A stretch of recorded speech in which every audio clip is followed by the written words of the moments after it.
जय हिंद दोस्तों, नमस्कार, वंदे मातरम। मैं गोस्वामी अरुण गिरी और आप देख रहे हैं भारत केसरी न्यूज। आइए नजर डालते हैं इस वक्त की कुछ खास खबरों पर। लोकसभा चुनाव के दूसरे चरण के आज यानी शुक्रवार को मतदान जारी रहा। इसी कड़ी में बसपा सुप्रीमो मायावती के भतीजे और उनके राजनीतिक उत्तराधिकारी आकाश आनंद ने शुक्रवार को अपना वोट डाला। इस दौरान उन्होंने कहा कि पार्टी प्रमुख मायावती नतीजे देखने के बाद फैसला करेंगी कि बसपा किसी को समर्थन देगी या नहीं, गठबंधन है या नहीं। आकाश ने मीडिया से रूबरू होकर कहा कि वे अलग अलग लड़ रहे हैं क्योंकि वे खुद एनडीए या इंडिया ब्लॉक के नीतिगत फैसलों के साथ नहीं जोड़ते हैं। चुनाव के बाद गठबंधन नतीजे देखने के बाद मायावती फैसला करेंगी। उन्होंने कहा कि मैं आपसे अपील करता हूं कि आप अपना वोट डालें क्योंकि यह आपका अधिकार है। हम इंडिया गठबंधन की नीतियों के साथ नहीं हैं, इसलिए हम ये चुनाव अकेले लड़ रहे हैं। आगे कहा कि सुरक्षा और शिक्षा प्रमुख मुद्दे हैं हमारे लिए। हमें नहीं लगता कि अन्य पार्टियों का एजेंडा हमारे जैसा है। चुनाव आयोग को हर किसी और हर पार्टी के बारे में ध्यान देना चाहिए, लेकिन पूर्वाग्रह दिखाई दे रहा है। उन्होंने इस बात पर भी जोर दिया कि मायावती हमेशा उनके लिए उम्मीदवार रही हैं। उन्होंने कहा कि बहुजन समाज चाहता है कि बहन जी पहली दलित प्रधानमंत्री बने। बसपा नेता ने यह भी दावा किया कि जमीनी हालात देखने के बाद उन्हें विश्वास है कि नतीजे उनकी पार्टी के पक्ष में होंगे।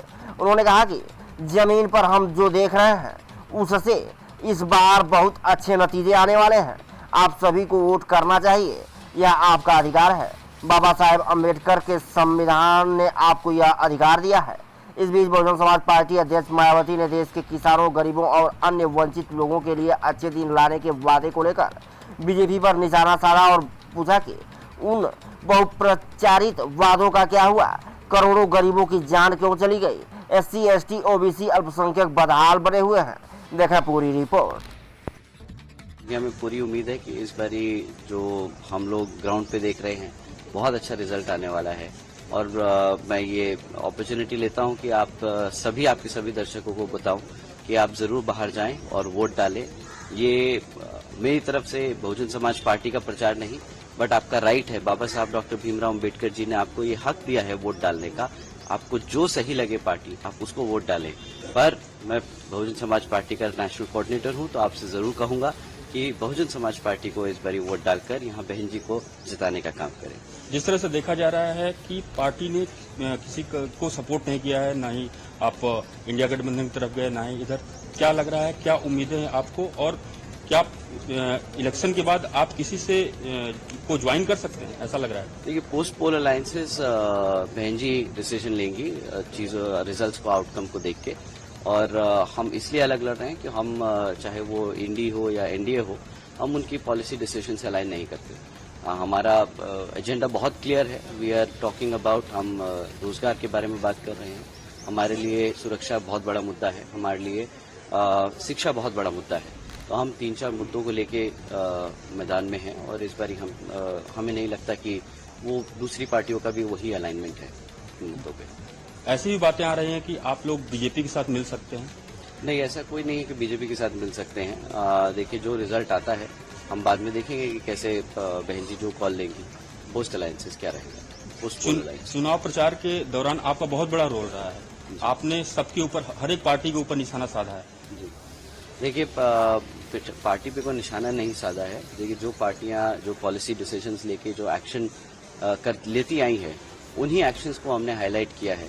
हमारा कोई व्यक्तिगत किसी से कोई नाराजगी या कोई गुस्सा नहीं है, बट जिन लोगों के लिए हम आवाज उठा रहे हैं, अगर उनके साथ कुछ नाइंसाफी हुई है तो हम वही मुद्दे उठा रहे हैं और उन्हीं की बात सामने रख रहे हैं। हम किसी पर अटैक नहीं कर रहे हैं। अखिलेश यादव जिस तरह से कन्नौज से अचानक से उन्होंने पर्चा दाखिल किया, क्या कहना चाहेंगे? देखिए, वो अपनी पार्टी के प्रेसिडेंट हैं और कहीं से भी लड़ सकते हैं, वो उनकी इच्छा है। तो हमारी तरफ से तो हम ये कहेंगे all the best. Aparna Yadav ने भी उनके ऊपर अटैक किया, कहा कि आसान नहीं होगा उस सीट से।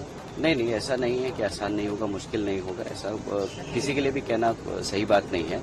अखिलेश जी बहुत बड़े नेता हैं अपने समाज के, तो आई थिंक जैसा भी करेंगे ठीक ही करेंगे। इलेक्शन कमीशन ने बहुत सारे इश्यूज पे मोदी के ऊपर अटैक को लेकर, कांग्रेस के लीडर मल्लिकार्जुन खड़गे के ऊपर लेकर, राहुल गांधी के ऊपर बहुत सारे अटैक्स हैं, उसके ऊपर भी बातें रिपोर्ट मांगी है और बाकी जो बातचीत कही गई है उस पर भी कुछ कहना चाहेंगे? देखिए, इलेक्शन कमीशन को सबका नोट लेना चाहिए। एक ये नहीं कि कौन किस पे अटैक कर रहा है, बट कौन सा नेता क्या बोल रहा है। इलेक्शन कमीशन सब पार्टियों के लिए बराबर होना चाहिए, बट वो हमें दिख नहीं रहा है। आई थिंक जो अनफेयरनेस है, ये जो अनबायसनेस है, बायसनेस है, वो दिख रही है। तो आई थिंक कुछ जरूर अगर इलेक्शन कमीशन कोई सही एक्शन लेंगे तो हम उसको जरूर वेलकम करेंगे। मायावती जी के विजन के बारे में बताना चाहेंगे, लोकसभा इलेक्शन के बाद क्या किस तरह से आप देखना चाह रहे हैं, उनको प्राइम मिनिस्टर कैंडिडेट के रूप में देखना चाह रहे हैं, क्या विजन क्या है? देखिए बहन जी, हमेशा से हमारे लिए प्राइम मिनिस्टर की कैंडिडेट ही हैं। वो हम चाहते हैं, बहुजन समाज पूरा चाहता है कि बहन जी को हम पहली प्रधानमंत्री, पहली दलित प्रधानमंत्री बनाएं।